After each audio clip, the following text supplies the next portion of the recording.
तू ही शिव है तू ही शंकर, अजर अमर अविनाशी है। महाकाल उज्जैन विराजे, विश्वनाथ तो काशी है।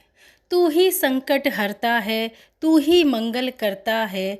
तू ही रचनाकार जहाँ का, तू ही प्रलय का करता है। ओम नमः शिवाय। प्यारे भक्तगणों, स्वागत है आप सभी का आपके अपने चैनल कहानी सुनो में।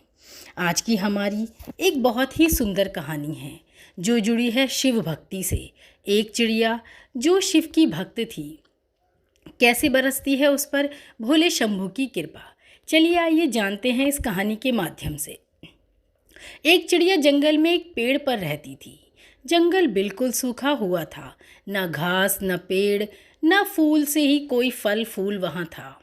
जिस वृक्ष पर चिड़िया रहती थी उस पर भी सिर्फ सूखी टहनियाँ ही थीं, पत्ते भी नहीं थे। चिड़िया वहीं रहकर हर समय शंकर भगवान का जाप और गुणगान करती रहती थी। एक बार नारद जी जंगल से होकर जा रहे थे। चिड़िया ने देख लिया, तुरंत आकर बोली, नारद जी आप कहाँ जा रहे हैं? नारद ने कहा, शंकर जी के पास जा रहा हूँ। चिड़िया ने कहा, भगवान शंकर तो मेरा बड़ा ही ध्यान रखते हैं, मेरे सूखे जंगल के बारे में उन्हें पता नहीं है। शायद कृपया उनसे कह दीजिएगा मेरे जंगल को हरा भरा कर दें। नारद जी शंकर जी के पास जाकर बोले और चिड़िया की बात शंकर जी को बताई। नारद के कई बार कहने पर शंकर जी ने कहा, मैं इसमें कुछ नहीं कर सकता। नारद, चिड़िया के भाग्य में 7 जन्म ऐसे ही सूखे जंगल में ही रहना लिखा है। नारद कुछ नहीं बोले। कुछ समय बाद नारद जी फिर वहाँ से निकले। उसी जंगल से एक बार फिर गुजरे तो उन्होंने देखा जंगल बिल्कुल बदल गया है।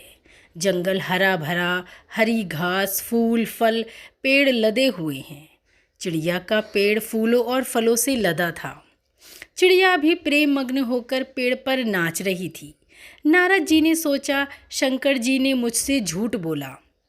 नारद जी ने शंकर जी के जंगल के हरे भरे तथा चिड़िया के बारे में पूछा तो शंकर जी ने कहा, मैंने चिड़िया को कभी कुछ नहीं दिया, फिर भी वो हमेशा मेरा गुणगान करती रहती।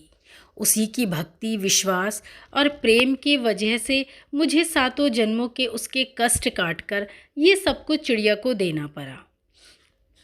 और ऐसी ही होती है भक्ति की अपार शक्ति, जिसके आगे विवश हो गए भोले शंभू और चिड़िया के सारे कष्टों को काटकर फिर से उसके जंगल को बिना कुछ सोचे समझे ही भगवान भोलेनाथ ने हरा भरा कर दिया।